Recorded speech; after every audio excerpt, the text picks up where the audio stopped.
Hello बच्चों, let's read this question. The question says base strength of first CH3 CH2 negative, second CH2 CH negative, and third HC triple bond C negative is in the order of option A first greater than third greater than second, option B first greater than second greater than third, option C is second greater than first greater than third, and option D is third greater than second greater than first.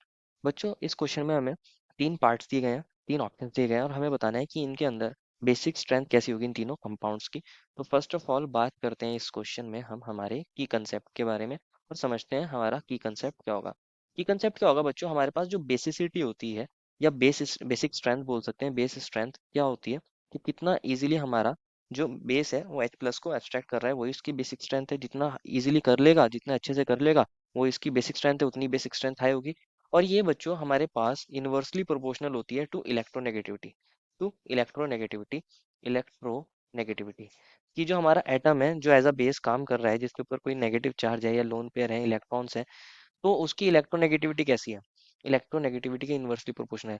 अगर electronegativity high है, मान लीजिए ए atom है और इसके पास ये electron pair है और ये मेरा H प्लस आ गया, अगर इसकी इलेक्ट्रोनेगेटिविटी हाई होगी तो इलेक्ट्रॉन पेयर हमारे ए के नियर होंगे, ए के नियर होंगे तो इसका डोनेट करना मुश्किल हो जाएगा। तो बेसिक स्ट्रेंथ कैसी हो जाएगी? बेसिक स्ट्रेंथ लेस हो जाएगी, बेसिक स्ट्रेंथ लेस हो जाएगी, बेसिक स्ट्रेंथ लेस हो जाएगी अगर इलेक्ट्रोनेगेटिविटी हाई है, इलेक्ट्रोनेगेटिविटी हाई है, इलेक्ट्रोनेगेटिविटी हाई है।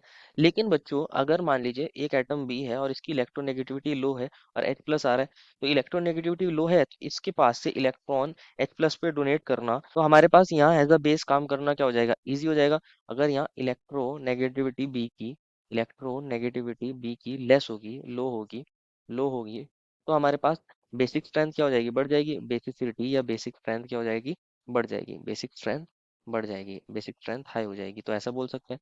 अगर हमारे पास किसी एटम के पास अगर इलेक्ट्रोनेगेटिविटी हाई होगी तो इलेक्ट्रॉन डोनेशन मुश्किल हो जाएगा टू H प्लस, तो वहाँ बेसिक स्ट्रेंथ कम हो जाएगी। और अगर वहाँ पे हमारे पास इलेक्ट्रोनेगेटिविटी कम है तो इलेक्ट्रॉन डोनेशन कंपैरेटिवली इजी होगा, तो बेसिक स्ट्रेंथ बढ़ जाएगी। अभी जो इलेक्ट्रोनेगेटिविटी होती है, इलेक्ट्रोनेगेटिविटी हमारे पास किस चीज़ पर डिपेंड करती है?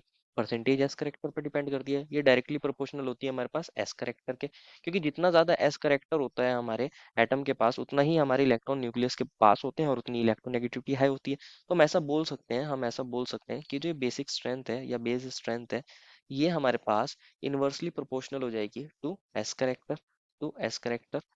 ये हमारे पास इनवर्सली प्रोपोर्शनल हो जाती है एस करेक्टर के। जितना ज्यादा एस करेक्टर उतनी ज्यादा इलेक्ट्रोनेगेटिविटी और उतना ही इलेक्ट्रॉन को डोनेट करना टू H प्लस मुश्किल हो जाएगा, तो बेसिक स्ट्रेंथ कम हो जाएगी।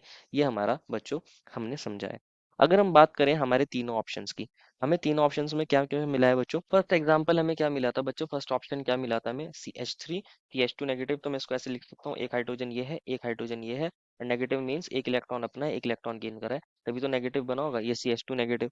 सेकंड पार्ट में हमें क्या मिला है? हमें मिला है C H two double bond CH negative. तो अगेन मैं इसको ऐसे दिख सकता हूँ, ये हाइड्रोजन है और ये नेगेटिव चार्ज है इसके ऊपर बच्चों, दैट मीन्स इसने एक इलेक्ट्रॉन गेन किया। एंड थर्ड ऑप्शन में हमें मिला है Hc ट्रिपल बॉन्ड सी और नेगेटिव, नेगेटिव चार्ज मीन्स एक इलेक्ट्रॉन अपना है, एक गेन करा है। तो ये तीनों ऑप्शन है हमारे पास। ये हमारे पास क्या है बच्चों? हमारे तीनों ऑप्शन है। अगर आप देखोगे, आप तीनों केस में कार्बन की हाइब्रिडाइजेशन को निकाल लीजिए। अगर आप फर्स्ट वाले केस में देखोगे तो इसके पास तीन सिग्मा बॉन्ड है और एक ये इलेक्ट्रॉन पेयर है, तो इसके लिए स्टेरिक रूल को भी लगाओगे, आप स्टेरिक रूल को भी लगाओगे, स्टेरिक रूल नंबर निकालोगे, तो यहाँ चारों ही सिग्मा बॉन्ड है। इस केस में यहाँ आ जाएगा 4। इस केस में क्या आ जाएगा बच्चों? हमारे पास एक दो तो सिग्मा बॉन्ड है, एक ये वाला सिग्मा बॉन्ड, एक ये वाला सिग्मा बॉन्ड और एक ये इलेक्ट्रॉन पेयर है। तो ये हमारे पास कितना हो जाएगी वैल्यू? यहाँ 3। और यहाँ कितना आ जाएगा बच्चों? एक ही सिग्मा बॉन्ड और एक लोन पेयर है, पाई बॉन्ड को यहाँ काउंट करते नहीं, तो यहाँ आ जाएगी वैल्यू 2। तो हाइब्रिडाइजेशन यहाँ क्या हो जाएगी हमारे पास? इस कार्बन की sp3। अगर वैल्यू 4 होती है तो sp3, वैल्यू 3 होती है तो sp2। इस वाले कार्बन की हाइब्रिडाइजेशन हो जाएगी हमारे पास इस वाले कार्बन की। और अगर यहाँ वैल्यू हो जाए 2 स्टेरिक नंबर की, तो हाइब्रिडाइजेशन होती है sp। और जितना ज्यादा अगर आप देखोगे बच्चों, sp हाइब्रिडाइजेशन के अंदर दो ऑर्बिटल पार्टिसिपेट कर रहे हैं, तो यहाँ अगर हम परसेंटेज एस करेक्टर लिखना चाहें, percentage S character percentage S character, तो यहाँ बच्चों एक एस ऑर्बिटल एक पी ऑर्बिटल, तो नियरली किसके इक्वल हो जाएगा? 50% के अराउंड हो जाएगा। यहाँ तीन ऑर्बिटल्स हैं तो एस करेक्टर कितना हो जाएगा? अबाउट 33.33%। 33.33% नियरली। और यहाँ इक्वल हो जाएगा बच्चों हमारे पास sp3 है, 4 ऑर्बिटल है, तो s करेक्टर कितना हो जाएगा हमारे पास यहाँ नियरली 25%। तो सबसे ज्यादा s करेक्टर किसके केस में है हमारे पास? थर्ड में, उससे कम सेकंड में, और उससे कम फर्स्ट में। तो जहाँ एस करेक्टर कम, वहाँ इलेक्ट्रोनेगेटिविटी कम, वहाँ बेसिसिटी ज्यादा। तो बेसिसिटी का अगर हम ऑर्डर लिखना चाहेंगे तो फर्स्ट की बेसिसिटी हमारे पास सेकंड से ज्यादा होगी, और सेकंड की बेसिसिटी हमारे पास थर्ड से ज्यादा होगी। यही तो ऑर्डर हो जाएगा। अगर हम बच्चों बेसिसिटी का ऑर्डर लिखना चाहें या बेसिस स्ट्रेंथ बताना चाहें, बेस स्ट्रेंथ क्या हो जाएगी बच्चों हमारे पास? क्योंकि हमारे पास फर्स्ट केस में परसेंटेज एस करेक्ट कम, इलेक्ट्रोनेगेटिविटी कम कार्बन की। फर्स्ट केस में बेसिक स्ट्रेंथ सबसे ज्यादा, सेकंड में उससे कम, और थर्ड में लीस्ट हो जाएगी। तो ये हमारे पास ऑर्डर आ जाएगा बेसिक स्ट्रेंथ का, जो हमें ऑप्शन नंबर सेकंड में बी में मिला है। Therefore final answer is option number B. I hope you understood it well and best of luck.